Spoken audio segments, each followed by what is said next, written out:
Assalamualaikum warahmatullahi wabarakatuh. Kami dari kelompok 5 ingin menjelaskan materi tentang relasi Tuhan dengan manusia yang beranggotakan saya sendiri, Nora Afrianja, Nur Najiha, dan Eliza Safitri.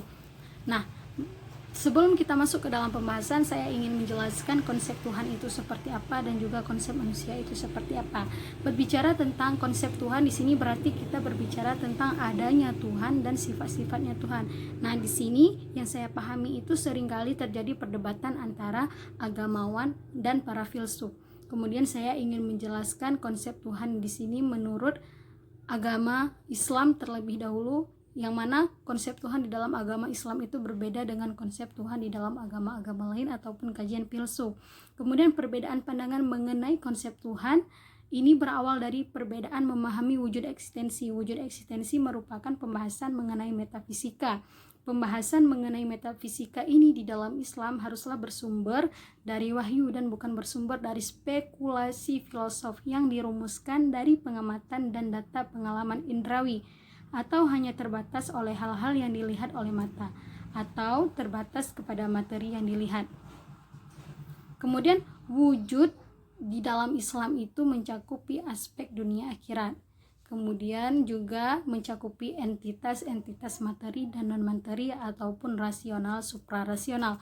Kemudian di sini konsep Tuhan menurut kajian filsafat, menurut Aristoteles dan juga Platonis. Di dalam pandangan Aristoteles, Tuhan adalah penggerak utama dan satu-satunya bentuk murni. Tuhan adalah penggerak yang menyebabkan gerak abadi.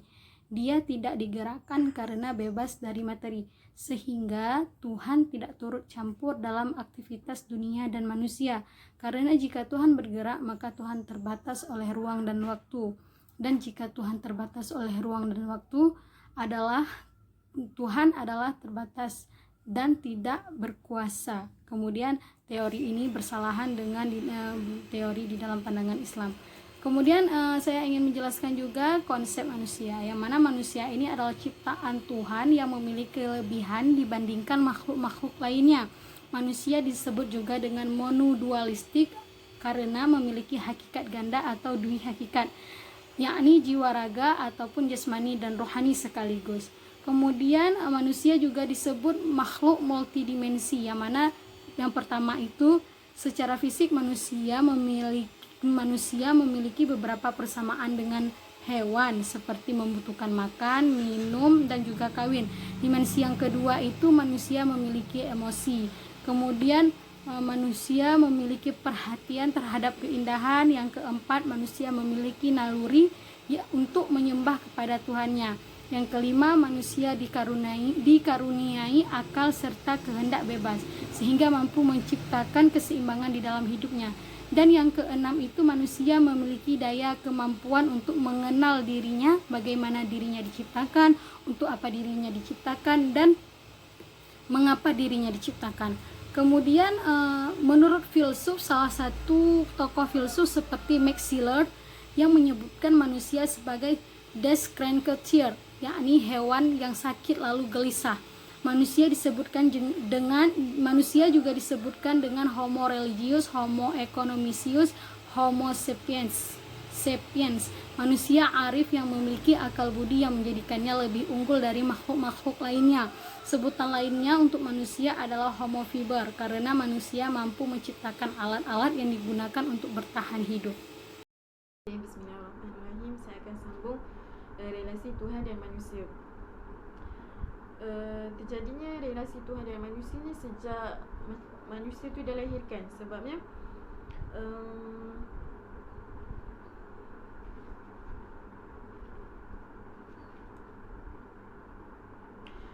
semenjak manusia dilahirkan sebenarnya sudah mempunyai hubungan dengan Tuhan, terutamanya dalam hal ehwal kenapa manusia tu diciptakan di muka bumi. Yang pertamanya ada Tuhan sebagai makhluk ataupun zat yang maha agung, dan manusia merupakan Tuhan sebagai khalik serta zat yang maha agung, sedangkan manusia merupakan makhluk dan hamba. Relasi ini kemudiannya memunculkan apa yang dinamakan sebagai syariat. Tugas kita sebagai seorang hamba yang pertamanya adalah solat, amar ma'ruf nahi munkar, berpuasa, zakat haji dan sebagainya. Dan ini semua termaktub dalam Al-Quran yang merupakan kitab suci umat Islam serta kitab petunjuk bagi setiap manusia, walaupun kitab suci sudah turun 14 abad yang lamanya. Kemudian dalam Al-Quran sebenarnya telah diceritakan dalam wahyu pertama, iaitu dalam surah Al-A'la ayat 1 sampai 5, yang menjelaskan bahawa memberi gambaran bagaimana hubungan Tuhan dan manusia itu sendiri. Dalam surah Al-A'la, manusia diperintah oleh Tuhan untuk mengenal siapa dirinya, yakni Allah yang telah diciptakan oleh Allah manusia ni daripada segumpal darah. Dan sementara Tuhan memperkenalkan sosoknya sebagai zat yang maha pemurah, yakni Al-Akram. Kat sini jelas bahawa manusia ni kena mengenal Tuhan, maka manusia juga harus kenal dengan asma'nya, perbuatannya, sifat dan zat Allah tu sendiri.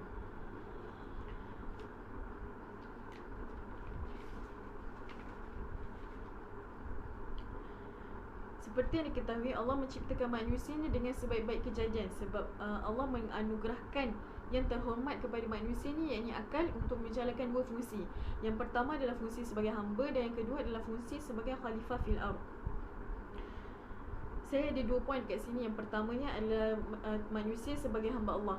Manusia sebagai hamba Allah ni adalah bentuk pengabdian yang disebut sebagai ibadah.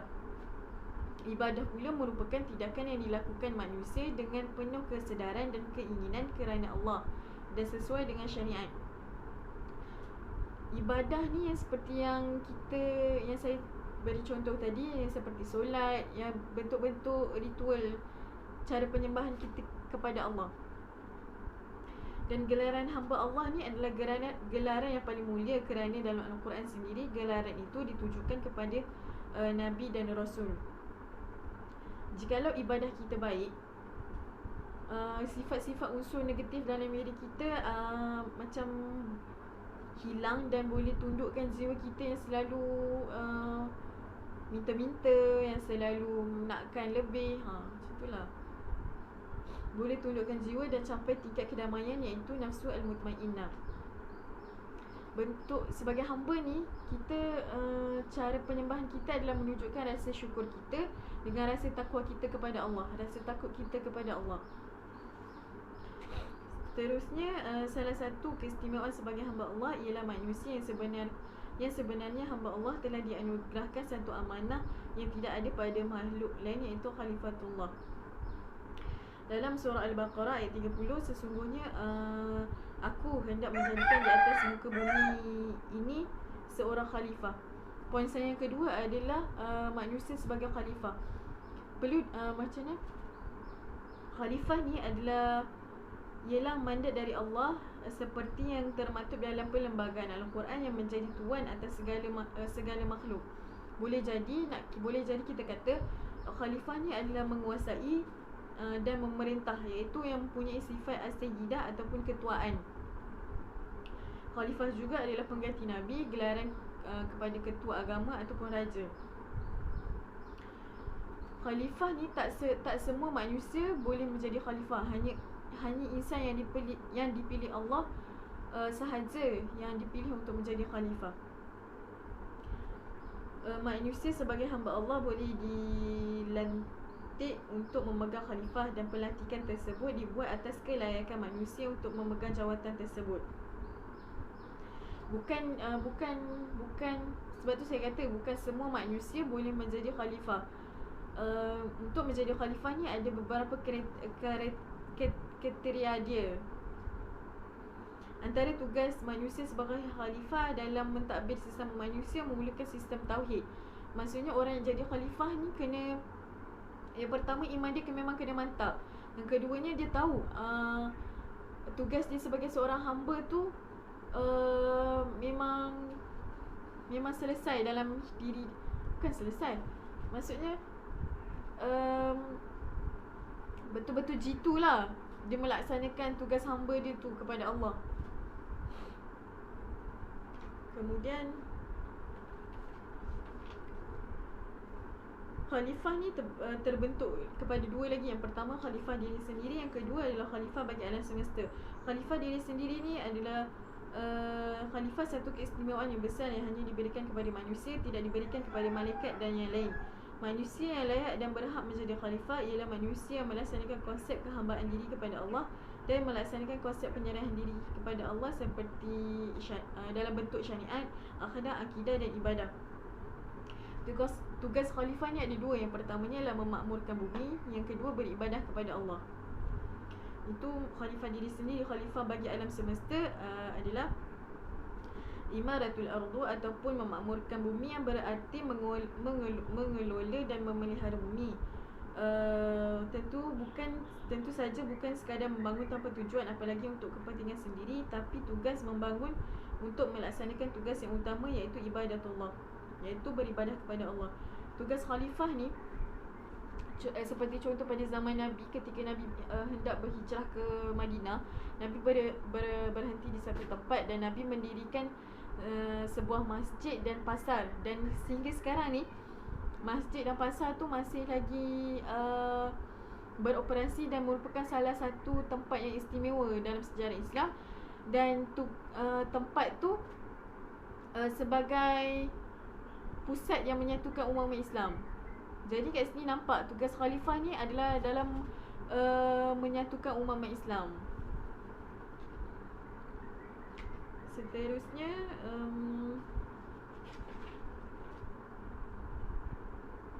kesimpulannya, khalifah merupakan suatu tugas yang diamanahkan Allah kepada setiap manusia sebagai wakilnya untuk memelihara dan memakmurkan alam ini berdasarkan syariatnya. Jadi manusia yang layak jadi khalifah ialah manusia yang menerima dan mengakui kehambaan dirinya dan melaksanakan konsep pengabdian. Tuntasnya, khalifah yang baik merupakan hamba yang baik. Nak menjadi hamba yang baik, kita kena selalu mentadabbur diri, selalu mengakui yang diri kita ni lemah dan kita ni adalah makhluk. Dan kita Assalamualaikum, kami daripada kelompok 6 akan presentasi relasi Tuhan dan manusia. Relasi antara Tuhan dan manusia dalam perspektif filsafat. Yang pertama itu relasi ontologis antara Tuhan dan manusia. Relasi ontologis merupakan relasi antara Tuhan sebagai sumber eksistensi dan manusia sebagai ciptaannya, atau relasi khalik makhluk. Dengan relasi ini, manusia diperkenalkan tentang asal diri, hakikat diri, dan penciptaan dirinya. Kemakhlukan adalah identitas fundamental. Karena itu, manusia harus meletakkan diri sesuai dengan identitas tersebut. Identitas sebagai makhluk adalah kodrat diri, sehingga pengakuan atas kodrat itu adalah keharusan. Pengakuan tersebut harus berdasar pada kesadaran tulus, yang sejatinya memberi efek positif real pada sikap dan perilaku. Sikap yang bisa timbul dari kesadaran yang tulus tentang kemakhlukannya antara lain: yang pertama, menyadari sebagai milik Tuhan; yang kedua, tunduk pada kehendaknya sesuai dengan tujuan penciptaan; yang ketiga, memahami kesamaan manusia dan jagat raya sebagai makhluk dan memperlakukannya dengan baik; yang keempat, pembebasan diri dari penuhanan terhadap selain sang pencipta karena sama-sama makhluk. Yang kedua itu relasi komunikatif antara Tuhan dan manusia. Hubungan komunikatif antara Tuhan dan manusia pada dasarnya bersifat timbal balik. Yang pertama dari Tuhan kepada manusia, dan yang kedua dari manusia kepada Tuhan. Di dalam relasi komunikatif ada dua macam, yaitu komunikasi linguistik atau verbal dan komunikasi non-linguistik atau non-verbal. Relasi komunikasi linguistik atau verbal berupa komunikasi dalam bentuk kata-kata. Kata Tuhan berkomunikasi dengan manusia melalui wahyu yang diturunkan kepada orang pilihan dan disebut rasul. Walaupun demikian, komunikasi antara Tuhan dan rasul tidak dalam bentuk komunikasi biasa. Sekalipun rasul adalah manusia pilihan Tuhan, ia tetap manusia yang berada di level eksistensi yang berbeda atau martabat al-wujud mutakhalifah dengan Tuhan, sehingga komunikasinya harus bersifat khusus dan rahasia. Sebagai bentuk komunikasi linguistik, Tuhan kepada manusia, seorang rasul yang menerima wahyu dari Tuhan harus menyampaikannya kepada manusia. Dengan demikian diharapkan pesan tersebut sampai kepada umat. Seorang rasul merupakan orang yang dipilih untuk mewakili seluruh manusia dalam penerimaan dan penyampaian pesan. Bentuk relasi komunikasi lainnya adalah komunikasi non-linguistik atau non-verbal. Komunikasi ini menggunakan simbol non-linguistik yang berupa ciptaan. Jika dalam komunikasi linguistik menggunakan simbol bahasa yang dibukukan menjadi kitab suci Al-Quran, maka dalam komunikasi non-linguistik Tuhan menggunakan simbol alam semesta. Dalam bahasa yang lain, Said Hussein dalam bentuk linguistik atau non-linguistik sama-sama Al-Quran, yakni Al-Quran yang dibukukan dan Al-Quran yang diciptakan, karena sama-sama mengandung pesan yang harus dipahami dan dilaksanakan oleh manusia. Yang ketiga itu relasi etik antara Tuhan dan manusia. Relasi etik merupakan relasi yang paling menonjol dalam pemikiran keagamaan yang berasal dari Yahudi, Kristen atau Islam, di mana konsep tentang Tuhan pada hakikatnya bersifat etik. Tuhan bertindak terhadap manusia dengan cara etik, yaitu sebagai Tuhan keadilan dan kebaikan. Demikian pula manusia diharapkan merasa penting tindakan ilahi dengan cara yang etis. Relasi etik adalah relasi yang melibatkan Tuhan dengan sifat Maha Pengasihnya dan manusia yang harus berterima kasih atas segala kebaikan yang diterima, dan tindakan Tuhan terhadap manusia merupakan perwujudan rahmat atau sifat kasih dan sifat kebaikan lainnya yang merupakan kelompok sifat fundamental Tuhan. Sifat fundamental adalah sifat esensial yang terdiri kelompok seperti Rahman, Maha Pengasih, Rahim, Maha Penyayang, Wadud, Maha Pencipta, Fatah, Maha Pembuka, dan Ghafur, Maha Pengampun. Sedangkan sifat lainnya yang memperlihatkan karakter keras merupakan sifat yang tergantung respon negatif manusia. Artinya Allah akan selalu baik kepada makhluknya, tetapi jika makhluk tidak memberikan respon baik, sangat bisa jadi Allah bertindak tegas dan tanpa tidak memperlihatkan sifat kasih sayangnya.